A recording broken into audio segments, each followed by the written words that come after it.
একদম ঝড় তুলে দিয়েছে আমার মনে। তো তুফান এটা টিজার দেখার পর থেকে তো আমি অলরেডি পাগল হয়ে গিয়েছিলাম যে এটা যে পর্যন্ত না দেখব সেই পর্যন্ত হচ্ছে আমার আর কি চোখের ঘুম হারাম এরকম একটা অবস্থা। তো চাঁদ রাত আছে না, ও চাঁদ রাতের দিন হচ্ছে হাতে মেহেদি পড়েছি। তো আমি আমার হাজব্যান্ডকে বললাম যে একটা কাজ করো, তুফানের টিকিট পাওয়া যাবে না, একটা কাজ করি আমরা হলের সামনে গিয়ে দাঁড়ায় থাকি, টিকিট এনে তারপর আমরা তুফান সিনেমা দেখব। বাট এর আগে হচ্ছে অনলাইন চেক করা হয়ে গেছে, দেখলাম যে বসুন্ধরা একদম 3 দিনের টিকিট একদম বুকিং করা। তো আমি কিভাবে মুভি দেখবো, আমি তো ভয় পেয়ে গিয়েছিলাম। তো চাঁদ রাতের দিনই হচ্ছে আমি ইয়েতে গেলাম, মধুমিতায় গেলাম যে দেখি ওইখানে যদি পেয়ে যাই। তো হাতে মেহেদি লাগায় হচ্ছে রাত 10টা না যায় 11টা বাজে এরকম। তখন গিয়ে দেখি যে ওরা অগ্রিম টিকিট সেল করছে না, ওরা ঈদের দিনই টিকিট ছাড়বে, সেটা হচ্ছে 12টার পর থেকে। তো আমি তো ওই দিনই প্রতিজ্ঞা নিয়ে নিয়েছি যে ঝড় হোক তুফান হোক আমি তুফান দেখে ছাড়বই। দরকার হয় ঈদ আমার ওইরকমভাবে করা দরকার নেই, কোথাও ঘুরতে যাওয়া দরকার নেই, আমি আগে মুভি দেখব। তো যাই হোক, লাস্ট পর্যন্ত অনেক কষ্ট করে হচ্ছে মুভিটা দেখেছি, টিকিট কেটেছি, টিকিট কেটে হচ্ছে মুভিটা দেখেছি। তো যেরকম কষ্ট করেছি ওইরকম হচ্ছে উসুল হয়ে গিয়েছে সব কিছু, কারণ মুভিটা সব কিছু মিলিয়ে অনেক ভালো ছিল। আর সাকিব খান যে আমাদের দেশের সুপারস্টার, সেটা হচ্ছে ওই ছবির মাধ্যমে হচ্ছে প্রমাণ হয়ে গিয়েছে। কারণ আমরা যারা তার ভক্ত তারা চাইবো যে সে সবসময় এরকম মুভি করুক, কারণ তাকে আর ছোটোখাটো ইয়েতে মানায় না, কি বলে হ্যাবলা ছ্যাবলা গল্পতে মানায় না, এরকম টাইপের গল্প লাগবে আর এরকম টাইপের মুভি আমরা আরও দেখতে চাই। মেগাস্টার শাকিব খানের অভিনয়, তারপর তার গানগুলো কেমন লাগলো? গানগুলো তো এক কথায় অসাধারণ ছিল, প্রচুর পরিমাণে টিকটক করেছি এই গানগুলো দিয়ে। উড়াধুরা একটা গান ছিল দুষ্টু কোকিল, এই দুইটা গান দিয়ে আমি একদম ফাটায় টিকটক করছি।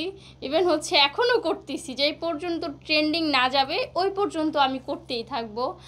আর শাকিব খানের অভিনয় তো একদম পারফেক্ট ছিল। তাকে তার কত বয়স আমি সেটা জানি না, বাট তাকে যেহেতু হচ্ছে ছোটোবেলা থেকে দেখছি তো মোটামুটি ভালোই বয়স হবে, বাট ওইটা একদমই বোঝা যায়নি। তার কাছে মিমি চক্রবর্তী যে ছিল তাকে একটু বড় মনে হচ্ছিল, মানে আমার মনে হচ্ছিল যে এই হিরোটার সাথে হচ্ছে আর একটু কচি বয়সের মেয়ে দরকার। যেমন তাকে কিন্তু মনে হচ্ছিল যে 18 বছরের একটা কচি খোকা, তো তার সাথে একটা কম বয়সী একটা মেয়ে গেলে আরও ভালো হইতো। বাট সব কিছু মিলে পারফেক্ট ছিল, বাট নায়িকাটা একটু সিলেক্টে ভুল হয়ে গিয়েছে। বাট মিমি চক্রবর্তীও খুব ভালো অ্যাক্টিং করেছে, একটু কম বয়সী, যেমন হচ্ছে আমার বয়সী মানুষ লাগতো। তোমার কি তাই মনে হয় তুমি ছিলে সবচাইতে পারফেক্ট কোচি? হ্যাঁ, আমার এটাই মনে হয়, আমি পারফেক্ট ছিলাম। ওকে।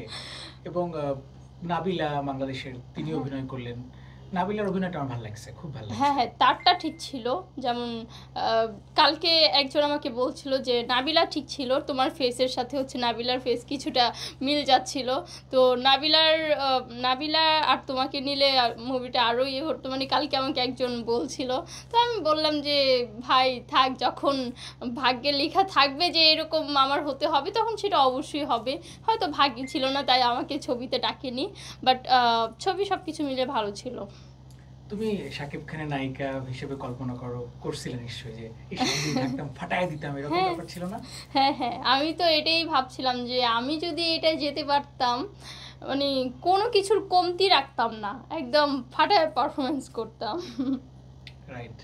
এবং ওই মানে যখন তুমি সিনেমাটা দেখো, হ্যাঁ, কার জায়গায় নিজেকে কল্পনা করছো, মিমির জায়গায় নাকি নাবিলার জায়গায়?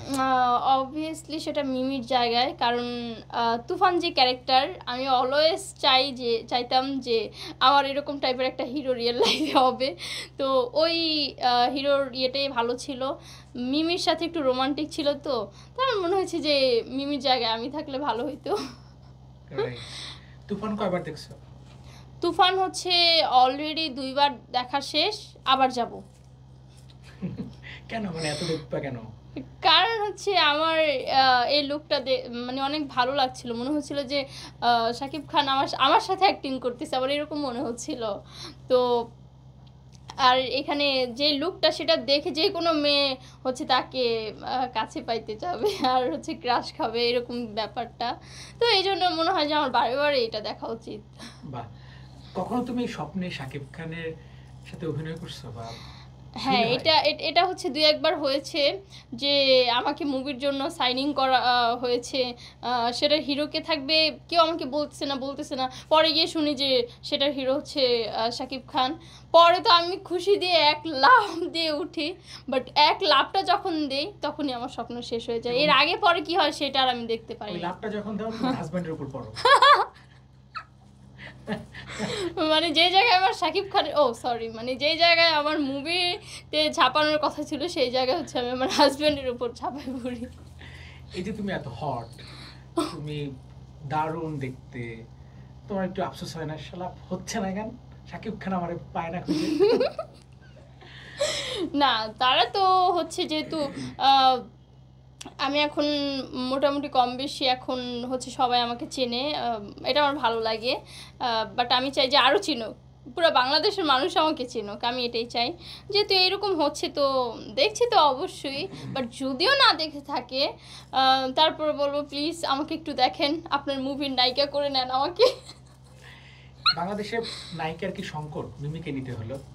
হ্যাঁ, আমার এখন এটাই মনে হচ্ছে। আর হচ্ছে কি যে আমার যে মুভির অফার আসে না এটা কিন্তু না, আমার হচ্ছে অনেক মুভির অফার এসেছে। তো হয় কি যে বাজেট কম, আবার হচ্ছে হিরো নতুন, তো এই টাইপের পছন্দ করি না। আমি হচ্ছে মিডিয়াতে এসেছি হচ্ছে একটা উদ্দেশ্য নিয়ে, সেটা হচ্ছে শাকিব খানের সাথে মুভি করার উদ্দেশ্যে। তো সেটা যেই পর্যন্ত না হবে আমি সেই পর্যন্ত হচ্ছে অন্য কোনো হিরোর সাথেও করব না, সে যত বাজেটেরই হোক। আগে শাকিব খানের সাথেই করতে হবে মুভি যদি করি, আর যদি না করি তাহলে আর মুভি করার কোনো ইচ্ছে নেই।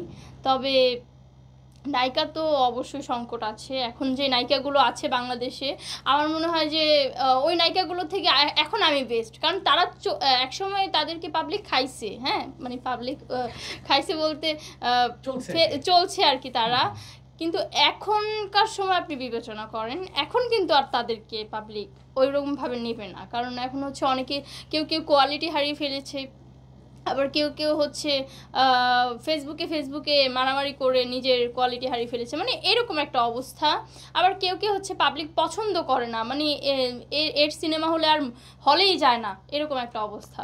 তো আমি যেহেতু নতুন, আমার মনে হয় যে আমি এখন সব নায়িকা থেকে পারফেক্ট, প্লাস হচ্ছে আমার যদি মুভি রিলিজ হয় শাকিব খানের সাথে, তাহলে হবে কি যে আরও জমজমাট বেঁধে যাবে, কারণ আমি শাকিব খানকে নিয়ে একটা গান করেছিলাম তুফান ডেডিকেট করে গানটা। তো ওই গানের নিচে ইউটিউবে গিয়ে দেখবেন যে অনেক কমেন্টস, সেখানে লেখা যে সুমাইয়া রিমু আপু আপনার সাথে শাকিব খানের জুটি হলো অনেক ভালো হবে, কেউ হচ্ছে আবার শাকিব খানের তৃতীয় নাম্বার বউ হিসেবে আমাকে গ্রহণ করে নিচ্ছে, মানে এরকম একটা অবস্থা। তো যাই হোক, ব্যাপারটা আমার কাছে ভালো লাগছে, আমি তাদেরকে বলবো যে আরও বেশি বেশি করে কমেন্ট করো, যাতে হচ্ছে শাকিব খানের চোখে পড়ে। আর দেরি করতে চাই না, তুমি কি গানটা গাইছিলে? শাকিব খানকে নিয়ে একটা তুফান গান গিয়েছিলাম, গানের নাম হচ্ছে তুমি আমার হিরো শাকিব খান। আমি ওকে।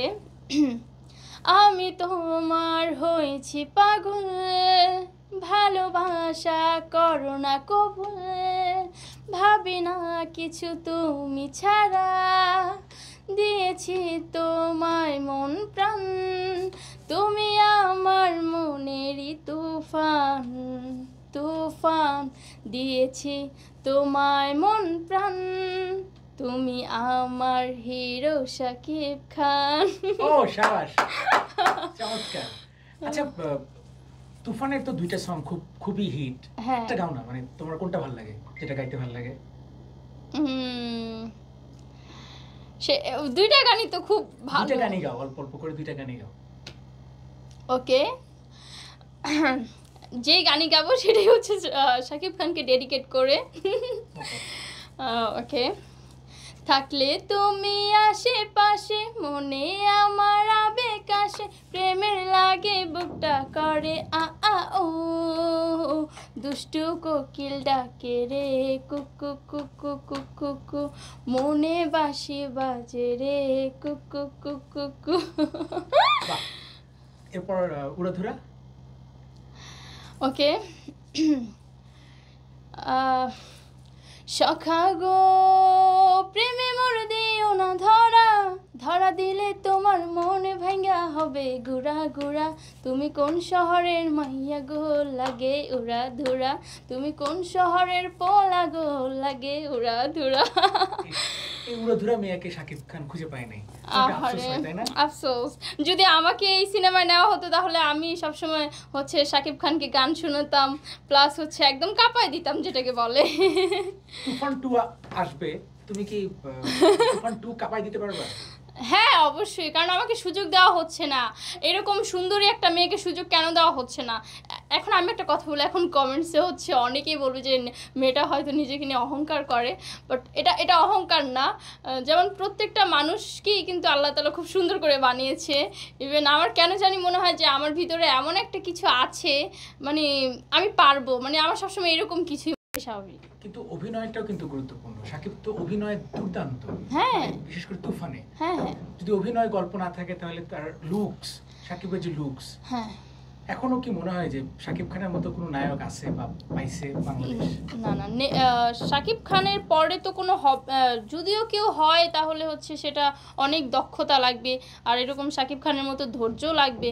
কারণ শাকিব খান এমন একজন নায়ক, তার অনেক ধৈর্য। আমি যেটা দেখলাম এটা কিন্তু কোনো নায়কের হবে না। দেখবেন যে শাকিব খান কখনো কোনো ইয়েতে ইন্টারভিউতে যায় না, কখনো কোনো প্রচারণায় যাবে না, মানে এই সব কিছু ছাড়াই হচ্ছে তার সিনেমা সুপার ডুপার হিট হয়। হ্যাঁ, তো অন্য সব নায়ক সেটা হচ্ছে পারে না। আমার মনে হয় যে তারা কেউ ডিগবাজি দিয়ে কোয়ালিটি হারায়, কেউ হচ্ছে মেইলি বিষয় নিয়ে ধরা খায়, মানে এই ব্যাপারগুলো কিন্তু এটা আবার শাকিব খানের ভিতরে হবে না। তো আমার মনে হয় যে নেক্সট সুপারস্টার এখনও আসবে না, তাও কিছু ছেলের ভিতরে হিরোর ভিতরে সেই সম্ভাবনা আছে, যেমন হচ্ছে রওশন।